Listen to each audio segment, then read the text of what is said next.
Hey guys, what is up and welcome to a new League of Legends video. So if you've been browsing the forums recently, checking out the Riot Games YouTube channel, maybe their actual official website, I'm sure you've heard that they made an official announcement that solo queue will not be coming back. And how their goal is to try and make dynamic queue the best possible queue it can be and work out for as many people, if not everyone, as possible. And following this and this announcement, there's been a huge uproar in the community on Reddit, on the video itself. A lot of people are just simply disliking and hating on Riot for their decision to not bring back solo queue and to keep trying to emphasize their goal on making dynamic queue the one and only queue. And since this is such a hot topic, I also felt like this is one that I should definitely talk about because it is in my realm of understanding and it does affect me in positive and in negative ways as well. So throughout this video, I'll be giving you guys my overall thoughts on this whole topic, what I think Riot should do, what I think is bad, what I think is good, and then I'll also be talking about League of Legends and Overwatch. But I will not be comparing the two games because you just simply cannot compare the two games. What I'll be talking about instead is what's happening around the community regarding both of these games right now. But first, a very quick shameless promotion. I have a second channel if you do not know about it where I do upload Overwatch gameplays here and there, so if you haven't checked it out yet or if you're interested in that, I'll have a link down below and highly recommend checking it out. But let's get back to the topic at hand. So first off, I have to say dynamic queue and the new champion select, and this is very important, are different. They are not the same thing. The new champion select is the part where you can choose roles, where you have the new pick order and all that good stuff.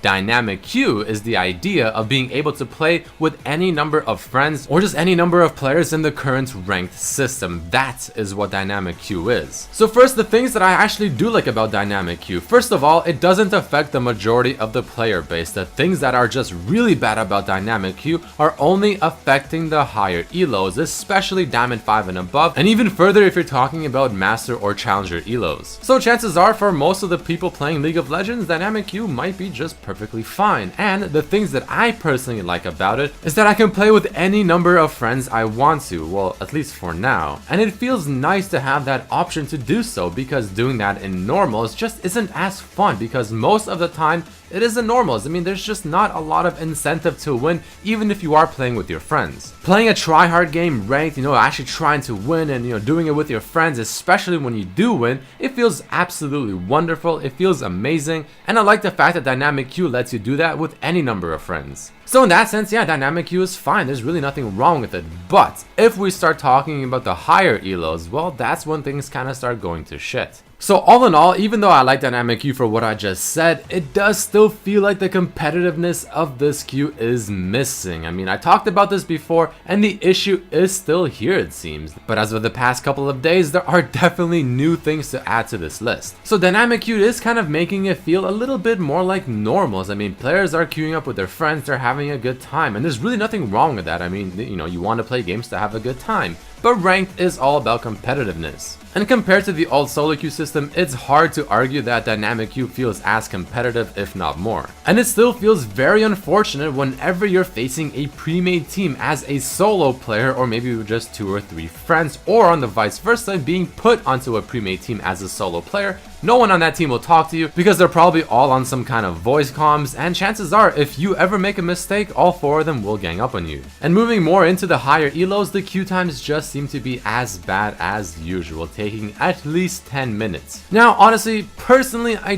don't really mind this queue time too much. I mean, yeah, it can get annoying, especially if you're trying to play several games in a row, especially on stream. Then yeah, I can definitely see that being absolutely ridiculously annoying. But luckily for me, that does not apply because I never stream. But what I just said is old news. I talked about this in another video. Let's talk about the new things. Well, Riot has newly introduced things that are just simply not good for dynamic queue, especially for the higher elo. So these changes only affect a very small percentage of players, but I personally happen to be one of those players. So first off, they will be limiting to how many people you can queue up with in Diamond Plus elo, so you can either solo queue, duo queue, or trio queue. Now at first glance, this seems perfectly fine. I mean, it's making it feel like the old solo queue system, which is apparently what everyone wants, but the problem lies in the fact that it is strictly only for the higher rating, Diamond 5 and above. The fact that people can climb with friends up to diamond and then suddenly have this restriction placed on them out of nowhere just feels unsatisfying and kind of random. It should be either everyone or no one gets this so-called feature.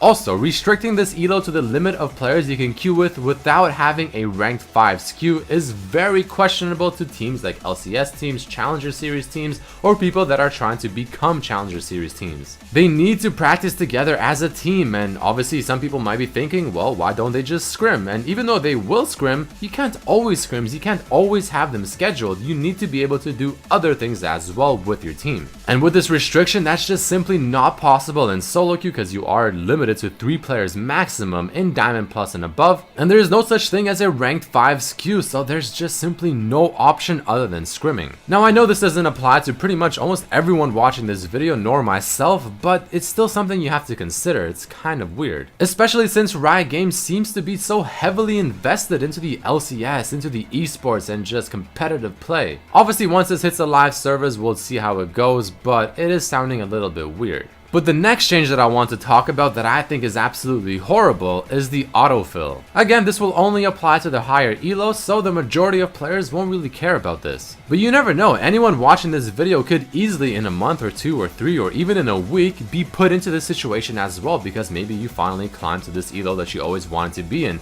Maybe you're finally diamond or above. And suddenly something you never cared about is something you instantly start caring about. So with this autofill feature, I mean, I fully understand what Riot's intents are. They're trying to minimize queue times, especially in higher elos like Masters Plus or even Diamond. But this seriously feels like a band-aid solution, something that's very temporary and should be considered temporary. The way they described it to work is as follows. You queue up with, let's say, mid and top lane, your 2 roles, you are in queue for 15 minutes and the game is still not found. The game will then autofill you by giving you another role to queue you for from the other 2 that you chose, so maybe something like jungle. But keep in mind that being able to play a role that you're not comfortable in, so for me for instance maybe jungle or support, in a higher elo setting where everyone is potentially playing their best role and they're playing it quite well, is going to be extremely problematic, not only for myself and giving me a very bad experience, but for my team as well, because chances are I will not be performing to my best. Now the problem here is not necessarily the idea, but more the implementation.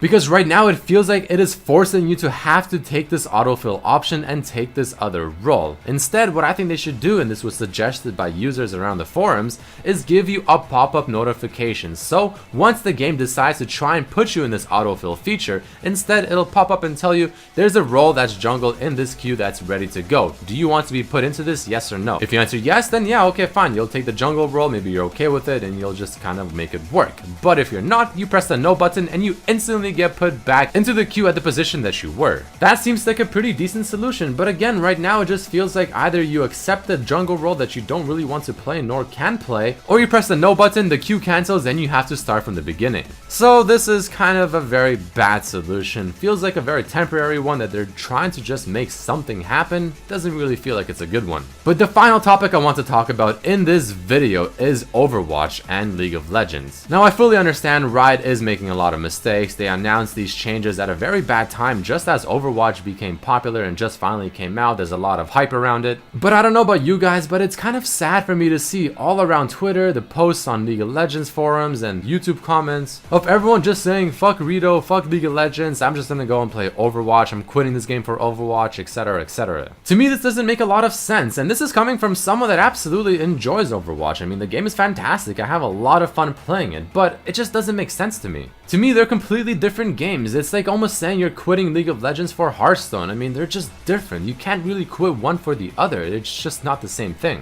To me, these are games that can easily coexist. The one game does not diminish the power or the capabilities or the population of the players from the other game. The reason Overwatch is so hype is because it's a new game, it's a fresh experience, and it's a good one at that as well. It feels fun to play, the graphics are fantastic, the characters are amazing. It really is a fantastic game. And League of Legends is one of those games where it's a very try-hard game, you know? Losing in League of Legends just feels awful, while winning feels amazing. And since Overwatch has these short games, you know, maybe 6 to 10 minutes long, losing those just doesn't feel as bad. So I fully understand where everyone's coming from. I mean, the game is a lot of fun to play. Riot is kind of making some big mistakes at the wrong times, but again, you just can't compare the two games. The way I look at it is, you play some League of Legends, maybe you lose a few games, you get tilted, you get tired of the game, you stop playing. You go play some Overwatch. It's a completely different game, a different pace of style. The genre is absolutely different as well. You play Overwatch for maybe an hour or two, then you get bored of that. You go back to League of Legends, you play that for an hour or two, you get bored of that. And you just swap between the two, you know? It keeps things fresh, it keeps things exciting, and it doesn't really feel like you get bored all that easily. So all in all, I'm just kind of disappointed in how many people are just simply writing League of Legends off that fast, you know, just completely giving up on the game, and it's a little disappointing to see. Both of these games are fantastic, both of them can coexist. But I kind of just had to get that off of my chest, guys. Either way, that is it for this video. There are my thoughts on this overall big topic of dynamic queue, solo queue, League of Legends, Overwatch, all that stuff. So if you did enjoy this video, then definitely hit that like button. Let me know what you think about this in the comments below, and I'll see you for the next one. Peace.